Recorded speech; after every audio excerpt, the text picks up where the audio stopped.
On January 16th, 2003, Space Shuttle Columbia launched from Kennedy Space Center on mission STS-107. 7 astronauts were on board. Commander Rick Hasbando, pilot William Muili Mako, mission specialists Kalpena, Chola, David Brown, Laurel Clark, Michael Anderson, and payload specialist Elon Ramon. The mission focused on scientific research. The crew operated more than 80 experiments inside a dedicated research module in Columbia's cargo bay. During launch, cameras recorded a large piece of foam insulation breaking away from the external tank's bipod ramp. The foam struck the leading edge of Columbia's left wing about 81.7 seconds after lift. At that moment, the shuttle was flying at roughly 1,568 miles per hour and 65,000 feet. The foam weighed around 1.67 pounds and measured about 21 by 27 inches, much larger than typical debris seen on previous flights.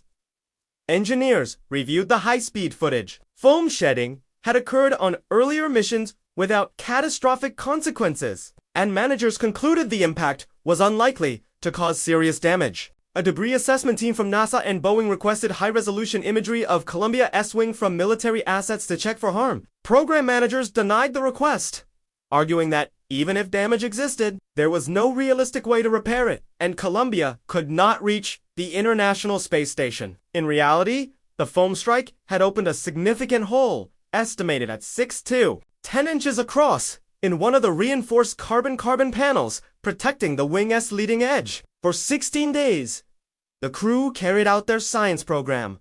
Unaware of the issue, they worked in shifts around the clock, completing all scheduled experiments. Their communications with mission control sounded normal and upbeat. Nothing suggested they knew their spacecraft had been critically compromised. On February 1st, 2003, Columbia began its re-entry over the Pacific Ocean.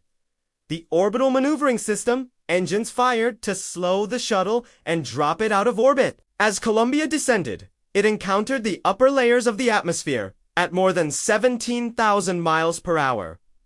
Initially, everything looked routine. The crew followed standard procedures for landing at Kennedy Space Center. But superheated plasma began entering through the hole in the left wing's leading edge. Temperatures inside the wing structure quickly rose above to 500 degrees Fahrenheit.